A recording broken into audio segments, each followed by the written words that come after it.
नमस्कार दोस्तों, मेरा नाम है काव्य और क्राइम के सीरीज में एक बार फिर से आप सभी का स्वागत है। तो चलिए दोस्तों, कहानी को शुरू करते हैं। वह अपना सिर घुटनों में छिपा कर बैठी थी, लेकिन रह रह कर एक जोर का कह कहा लगता और सारी मेहनत बेकार हो जाती। पास बैठा सोनाली का पति सुरेंद्र भरी आवाज में उसे दिलासा देने में जुटा था। ऐसे हिम्मत मत हारो, ठंडे दिमाग से सोचेंगे कि आगे क्या करना है। सुरेंद्र के बहते आंसू सोनाली की साड़ी और चादर पर आसरा पा रहे थे। बच्चों को दूसरे कमरे में टेलीविजन देखने के लिए कह दिया गया था। 6 साल का विक्की तो अपनी धुन में मगन था, लेकिन 10 साल का गुड्डू बहुत कुछ समझने की कोशिश कर रहा था। विक्की बीच बीच में उसे टोक देता, मगर वह किसी समझदार की तरह उसे कोई नया चैनल दिखाकर बहलाने लगता। 2 साल पहले तक सोनाली की जिंदगी में सब कुछ अच्छा चल रहा था। पति की साधारण सरकारी नौकरी थी, पर उनके छोटे छोटे सपनों को पूरा करने में कभी कोई अड़चन नहीं आई थी। पुराना पुश्तैनी घर भी प्यार की गुनगुनाहट से महलों जैसा लगता। बूढ़े सास ससुर बहुत अच्छे थे। उन्होंने सोनाली को माँ बाप की कमी कभी महसूस नहीं होने दी। लेकिन एक दिन सुरेंद्र ऑफिस से अचानक घबराया हुआ घर लौटा और कहने लगा, नया मंत्री आया है और उसने तबादलों की झंडी लगा दी है। मुझे भी दूसरे जिले में भेज दिया गया है। ये सुनकर सोनाली का दिल धक से रह गया था। 2 घंटे तक अपने परिवार से दूर रहने से घबराने वाला सुरेंद्र अब हफ्ते में एक बार घर आता था। बच्चे भी बहुत उदास हुए, लेकिन कुछ किया नहीं जा सकता था। मन चाहे जगह पर पोस्टिंग मिल तो जाती, मगर उसकी कीमत उनकी पहुंच से बाहर थी। हार कर सोनाली ने खुद को किसी तरह समझा लिया था। वीडियो कॉल चैटिंग के सहारे उनका मेल जोल बना रहता था। जब भी सुरेंद्र घर आता, सोनाली को रात छोटी लगने लगती। उनके दिल के इस तड़प को समझकर निंदिया रानी तो उन्हें रोक टोक करने नहीं आती थी। बिस्तर से लेकर जमीन तक बिखरे दोनों के कपड़े भी सुबह होने के बाद ही उनको आवाज देते थे। जिंदगी की गाड़ी चलती रही, लेकिन अपनी दुनिया में मगन रहने वाली सोनाली एक बड़े खतरे से अनजान थी। उस खतरे का नाम राजेश सिंह था, जो ठीक उनके पड़ोस में रहता। शरीर से बेहद लंबे तगड़े राजेश को न अपनी 55 पार कर चुकी उम्र का कोई लिहाज था और न ही गांव के रिश्ते से कहे जाने वाले चाचा शब्द का। उसकी गंदी नजरें खूबसूरत बदन की मालकिन सोनाली पर गड़ चुकी थी। दबंग राजेश सिंह हत्या, दहदंदा जैसे अनेक मामलों में फंसकर कई बार जेल जा चुका था, लेकिन हमेशा किसी न किसी से पैरवी करवा कर बाहर आ जाता था। सुरेंद्र का साधारण समुदाय से होना भी राजेश सिंह की हिम्मत बढ़ाता था। राजेश सिंह का कोई तय काम नहीं था। बेटों की मेहनत पर खेतों से आने वाला अनाज खाकर पड़े रहना और चुनाव के समय अपनी जाति के नेताओं के पक्ष में इधर से उधर दलाली करना उसका एकमात्र पेशा था। हालांकि राजेश के बेटे भी कोई दूध के धुले नहीं थे। बाकी सारा समय अपने दरवाजे पर किसी न किसी के साथ बैठकर यहाँ वहाँ की गप हाँकना राजेश सिंह की आदत थी।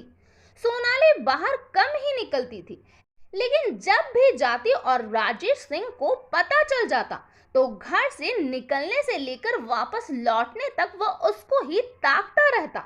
उसके उभारों और खुले हिस्सों को तो वह ऐसे देखता जैसे अभी खा ही जाएगा। एक दिन सोनाली जब ऑटो रिक्शा पर चढ़ रही थी, तो उसे घूरने की धुन में राजेश सिंह अपने दरवाजे पर ठोकर खाकर गिरते गिरते बचा। उसके साथ बैठे लोग जोर से हंस पड़े। सोनाली ने घूमकर उनकी हंसी भी देखी, पर उनकी भावना नहीं समझ पाई। आखिर वह दिन भी आया जिसने सोनाली का सब कुछ छीन ही लिया।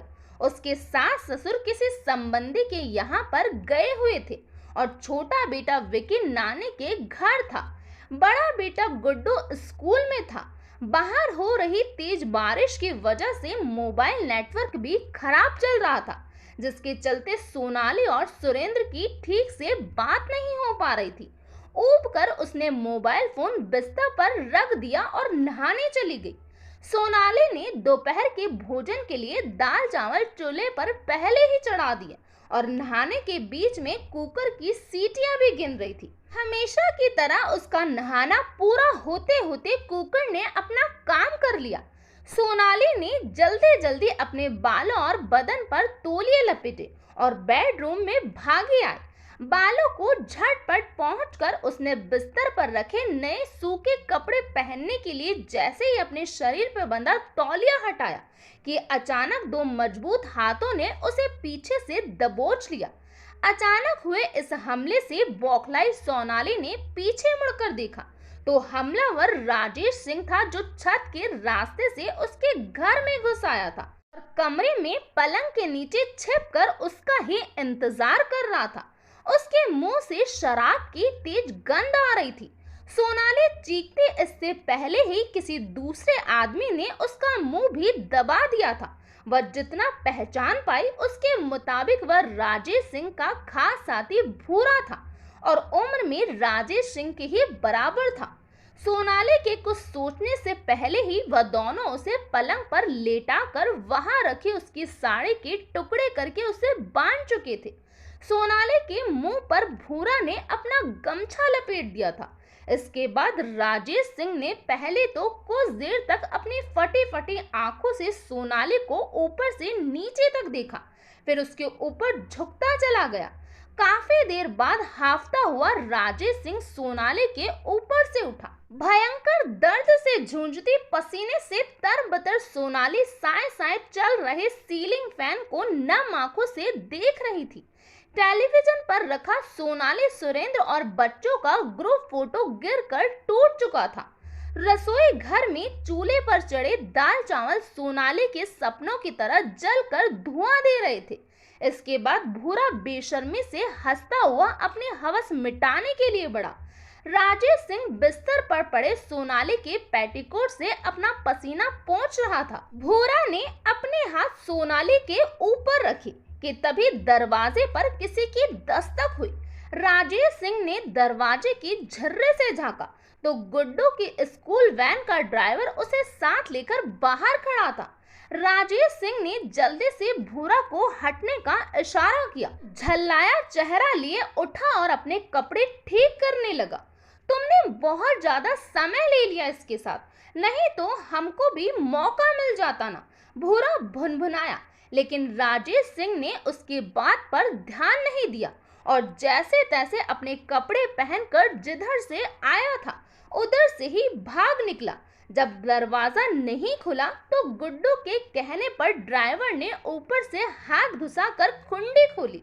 घुसते ही अंदर के कमरे का सब नजारा दिखता था। ड्राइवर के तो होश उड़ गए। उसने शोर मचा दिया। सुरेंद्र आनन फानन में आया और सोनाली के बयान पर राजेश सिंह और भूरा पर केस दर्ज हुए। दोनों की गिरफ्तारी भी हुई, लेकिन राजेश सिंह ने अपनी पहचान के नेता से बयान दिलवा लिया कि घटना वाले दिन वह और भूरा उसके साथ मीटिंग में थे। मेडिकल जांच पर भी सवाल खड़े कर दिए गए।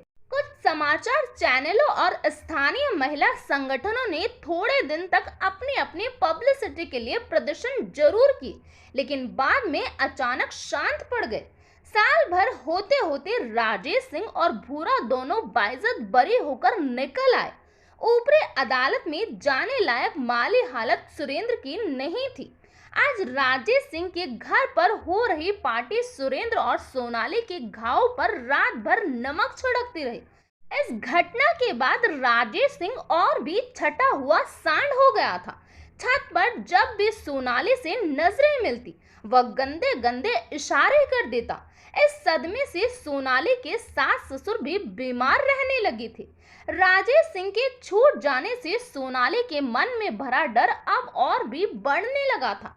रातों को अपने शरीर पर सुरेंद्र का हाथ पाकर भी वह बुरी तरह चौंक कर जाग उठती थी। कई बार सोनाली के मन में खुदकुशी का विचार आया, लेकिन अपने पति और बच्चों का चेहरा उसे ये गलत कदम उठाने नहीं देता था। दिन बीतते गए। गुड्डू का जन्मदिन आ गया केवल उसकी खुशी के लिए सोनाली पूरे परिवार के साथ होटल चलने को राजी हो गई।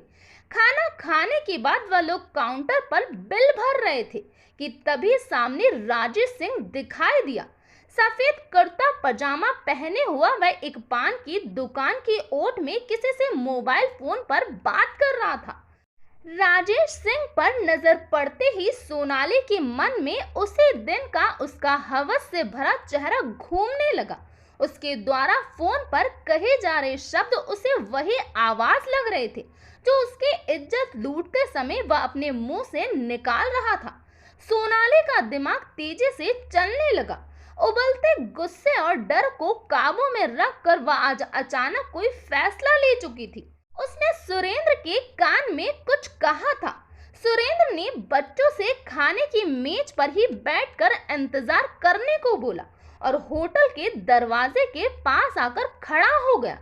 सोनाली ने आसपास देखा और राजेश सिंह के पीछे आकर खड़ी हो गई। वह अपनी धुन में था, इसीलिए उसे पता नहीं चला। सोनाली ने अपने पेटीकोट की डोरी पहले ही थोड़ी ढीली कर ली थी। उसने राजेश सिंह का दूसरा हाथ पकड़ा और अपने पेटीकोट में ढाल लिया।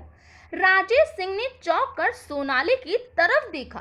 वह कुछ समझ पाता इससे पहले ही सोनाली उसका हाथ पकड़े पकड़े रोते हुए चिल्लाने लगी, अरे ये क्या बदतमीजी है, तुम्हारी हिम्मत कैसे हुई मेरे साथ ऐसी घटिया हरकत करने की। सोनाली के चिल्लाते ही सुरेंद्र होटल से भागा भागा वहां आया और उसने राजेश सिंह पर मुक्कों की बरसात कर दी। वह मारते मारते जोर जोर से बोल रहा था, राह चलती औरत के पेटीकोट में हाथ डालेगा तू। जिन लोगों ने राजेश सिंह का हाथ सोनाली के पेटीकोट में घुसा देख लिया था, वह भी आग बबूला हुए उधर दौड़े और उसको पीटने लगे। भीड़ जुटती देख सुरेंद्र ने अपने जूते के कई जोरदार वार राजेश सिंह के पैंट और गुप्तांग पर कर दिए और मौका पाकर भीड़ से निकल गया। जब तक कुछ लोग बीच बचाव करते, तब तक खून से लथपथ राजेश सिंह मर चुका था। जो सजा उसे बलात्कार के आरोप में मिलनी चाहिए थी, वह उसे छेड़खानी के आरोप ने ही दिलवा दी थी। तो ये था पूरा मामला। इस घटना के बारे में आपका क्या कहना है, प्लीज कमेंट बॉक्स में बताइए। तो आज के लिए इतना ही। Thank you.